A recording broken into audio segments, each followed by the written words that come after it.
वज़ीर-ए-आज़म शहबाज शरीफ से ईरानी सफ़ीर रज़ा अमीरी मुक़द्दम की मुलाकात। ईरान और इजराइल के दरमियान कशीदगी, खित्ते में अमन व इस्तेहकाम और ताज़ा जोग्राफियाई और सियासी सूरत-ए-हाल पर तफसीली तबादला ख्याल। ईरानी सफ़ीर ने ईरान इजराइल अमरीका तनाज़े पर वज़ीर-ए-आज़म को ब्रीफिंग दी और ईरान के मौक़िफ़ से आगाह किया। वज़ीर-ए-आज़म ने पाकिस्तान के अमन व इस्तेहकाम और सिफारती हल के उसूली मौक़िफ़ को दोहराया।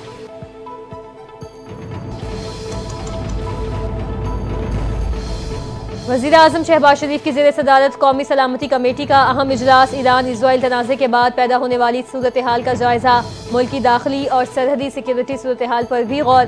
Chairman joint chief of army staff, तीनों सर्विसेज चीफ और वफाकी वज़ीर इजलास में शरीक।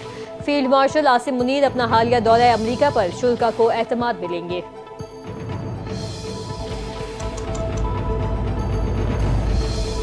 ईरान की खुद मुख्तारी को किसी सूरत चैलेंज नहीं करना चाहिए। ईरानी जौहरी तंसीबात पर हमला करके खित्ते के अवाम की जिंदगियों को दाव पर लगा दिया गया।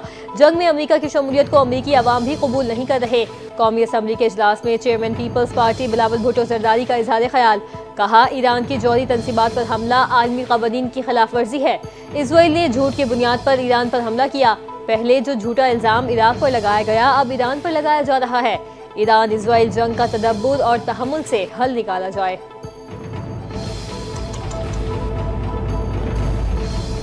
विफाकी वज़ीर ख़जाना मोहम्मद औरंगज़ेब ने तनख्वाहदार तबके को मजीद रिलीफ देने का ऐलान कर दिया। 75 साल से ज़ायद उम्र के पेंशनर्स को किसी भी टैक्स से मुस्तस्ना करार दे दिया। वज़ीर ख़जाना मोहम्मद औरंगज़ेब का कौमी असम्बली में इज़हार ख्याल। कहा, 6 से 12 लाख आमदन पर टैक्स शरह मजीद कम करके 1% करने का फैसला किया। दरामदी सोलर पैनल्स पर टैक्स 18% से कम करके 10% कर दिया। EV पॉलिसी पर मुशावरत जारी है। सनती पॉलिसी का ऐलान जल्द किया जाएगा। हुकूमती अखराजात को कंट्रोल किया। कारोबारी माहौल में बेहतरी ला रहे हैं।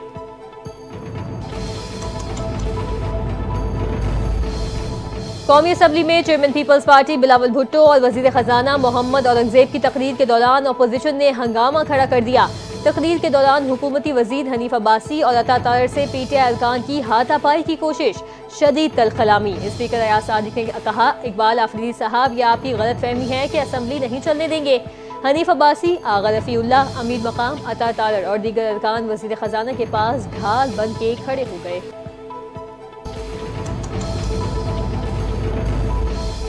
वज़ीर-ए-आज़म शहबाज शरीफ की कैशलेस निज़ाम को आसान बनाने की हिदायत। कहा, लेन देन और अदायगियों के डिजिटल निज़ाम के क़याम के लिए जदीद टेक्नोलॉजी का इस्तेमाल अमल में लाया जाए।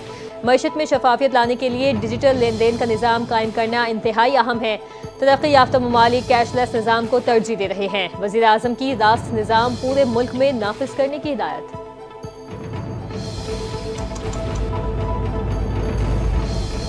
नायब वज़ीर-ए-आज़म और वज़ीर ख़ारजा इसहाक़ डार सरकारी दौरे पर तुर्की के बाद मुत्तहिदा अरब इमारात पहुँच गए। इसहाक़ डार पाक इमारात मुश्तरका वज़ारती कमीशन के इजलास में पाकिस्तान की नुमाइंदगी करेंगे। तिजारत, सरमायाकारी, तवानाई, तालीम और दिफा समेत मुख्तलिफ शोबों में ताउन बढ़ाने पर बातचीत होगी।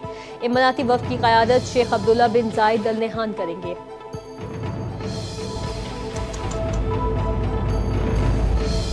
पाकिस्तान ने भारतीय जाहिलियत का मुंह तोड़ जवाब दिया। भारत के साथ कशीदगी के दौरान मीडिया ने भी बहुत मुस्बत किरदार अदा किया। बिलावल भुट्टो जरदारी ने आलमी सतह पर पाकिस्तान का मुकदमा मौसर अंदाज में लड़ा। वज़ीर आला मुराद अली शाह का सिंध असम्बली में इजहार ख्याल। कहा, मुल्क का मजबूत मौक़िफ़ पेश करने पर बिलावल भुट्टो जरदारी को मुबारकबाद। चेयरमैन बिलावल भुट्टो जरदारी ने जिस तरह गैर मुल्की मीडिया को हैंडल किया, वो मिसाली था।